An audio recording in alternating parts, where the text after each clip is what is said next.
Alright, the last time we left off, we were at the mind control facility. So we are checking this out. With this button, I'm guessing. The lights rose on an enormous room packed with television screens. What horrible hey, secret did this that's place right. hold? Stanley thought to himself. Did he have the strength to find out? Yeah. I definitely have the strength because I have no feet. Now the monitors jumped to life, their true nature revealed. Each bore the number of an employee in the building, Stanley's co-workers.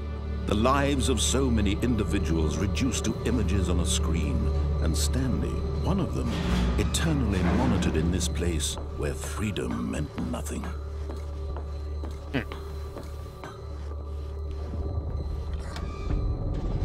This mind control facility, it was too horrible to believe. It couldn't be true. Had Stanley really been under someone's control all this time? Was this the only reason he was happy with his boring job? That his emotions had been manipulated to accept it blindly? Yep. Yes. No. Yes? He refused to believe it. He couldn't accept it. His own life in someone else's control? Never. It was unthinkable. Wasn't it? Was it even possible? Had he truly spent his entire life utterly blind to the world? But here was the proof. The heart of the operation. Controls labeled with emotions. Happy, or sad, or content. Walking, eating, working. All of it monitored and commanded from this very place. And as the cold reality of his past began to sink in, Stanley decided that this machinery would never again exert its terrible power over another human life. For he would dismantle the controls once and for all. I will.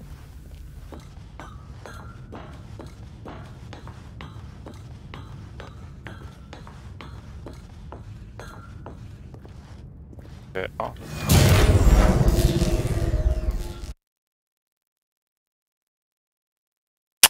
Pretty sure that's what I was supposed to do.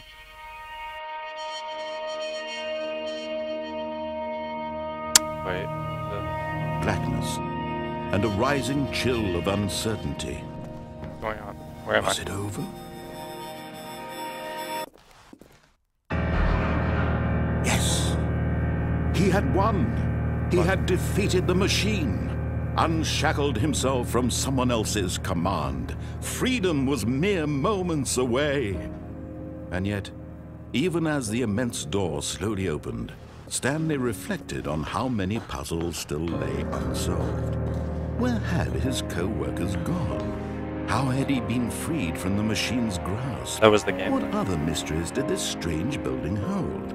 But as sunlight streamed into the chamber, he realized none of this mattered to him. For it was not knowledge or even power that he had been seeking, but happiness. Perhaps his goal had not been to understand, but to let go. No longer would anyone tell him where to go, what to do, or how to feel. Whatever life he lives, it will be his. And that was all he needed to know. It was perhaps the only thing worth knowing. Stanley stepped through the open door. Stanley felt the cool breeze upon his skin, the feeling of liberation, the immense possibility of the new path before him. This was exactly the way, right now, that things were meant to happen. And Stanley was happy.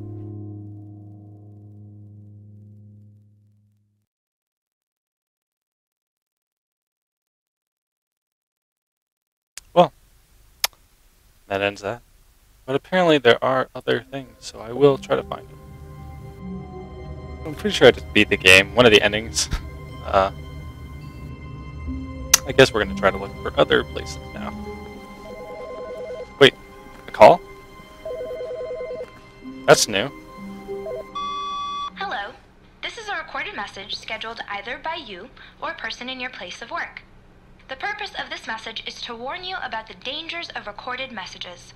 If at any time you believe you are listening to a recorded message, please terminate it immediately and cease all flow of information from the recorded message into your perceptual sphere. Thank you, and have a pleasant day. So, what? How am I supposed to delete it? How did I even get up on that chair?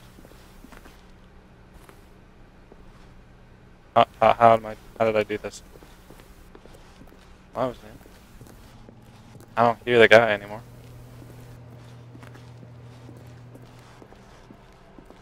Is that good? When Stanley came to a set of 2 open doors, this was not the correct way to the meeting room, and Stanley knew it perfectly well. Perhaps he wanted to stop by the employee lounge first, just to admire it. Wow, yes, this room. But eager to get back to business, Stanley took the first open door on his left. Let's not take that way next time. Stanley was so bad at following directions, it's incredible he wasn't fired years ago. Yeah. It was incredible.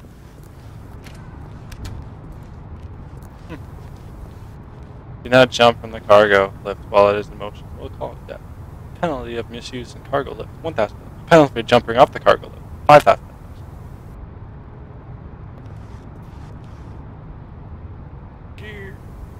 But in his eagerness to prove that he is in control of the story and no one gets to tell him what to do, Stanley leapt from the platform and plunged to his death. Good job, Stanley. Everyone thinks you are very powerful. I'm very powerful. All of his co-workers were gone. What could it mean? Stanley decided to go to the meeting room. Perhaps he had simply missed a memo. They lied about that fern. That fern was not. When Stanley came to a set of 2 open doors, this was not the correct way to the meeting room, and Stanley knew it perfectly well.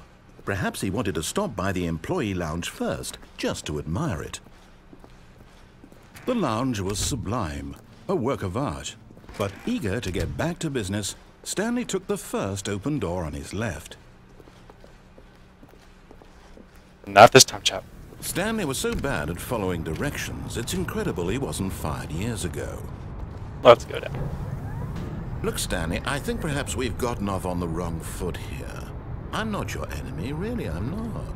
I realize that investing your trust in someone else can be difficult, but the fact is that the story has been about nothing but you all this time.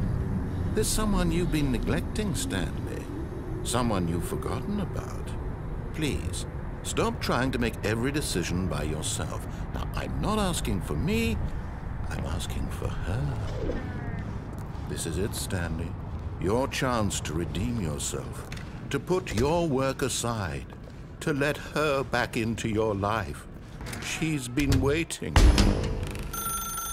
That's her, Stanley. You need to be the one to do this, to reach out to her. If you can truly place your faith in another, then pick up the phone. Give me huge chills.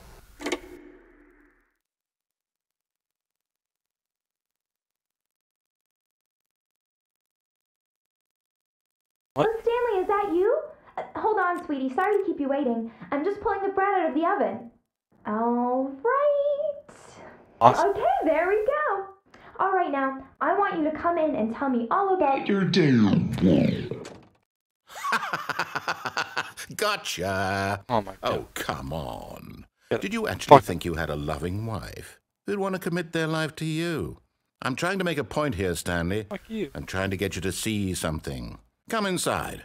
Let me show you what's That really graphic. going on here. I don't like you. Stay away. This is a very sad story about the death of a man named Stanley. What? Stanley is quite a boring fellow.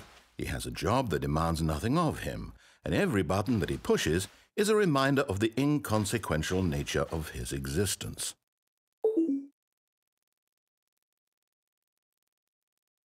Look at him there, pushing buttons, doing exactly what he's told to do.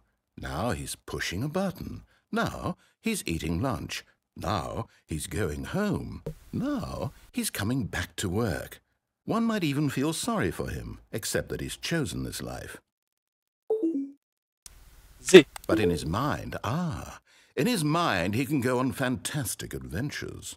From behind his desk, Stanley dreamed of wild expeditions into the unknown, fantastic discoveries of new lands. It was wonderful, and each day that he returned to work was a reminder that none of it would ever happen to him.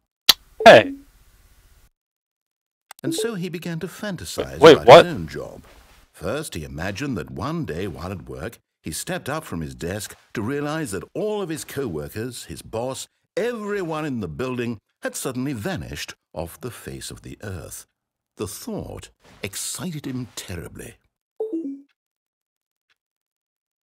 So he went further.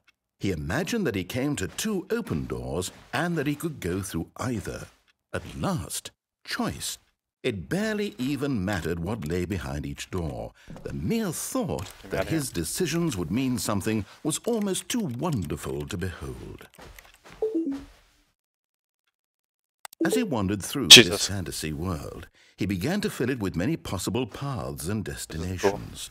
Down one path lay an enormous round room with monitors and mind controls. And down another was a yellow line that weaved in many directions. And down another was a game with a baby. And he called it the Stanley Parable. Not press the baby. I've not seen the baby one. It was such a wonderful fantasy. And so in his head, he relived it again. And then again, and again, over and over, wishing beyond hope that it would never end, that he might always feel this free. Surely there's an answer down some new path, mustn't there be? Perhaps if he played just one more time. But there is no answer. How could there possibly be? In reality, all he's doing is pushing the same buttons he always has. Nothing has changed. The longer he spends here, the more invested he gets, the more he forgets which life is the real one.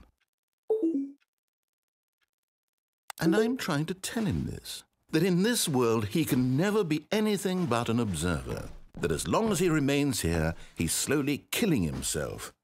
But he won't listen to me. He won't stop. Here, watch this. Stanley, the next time the screen asks you to push a button, do not do it.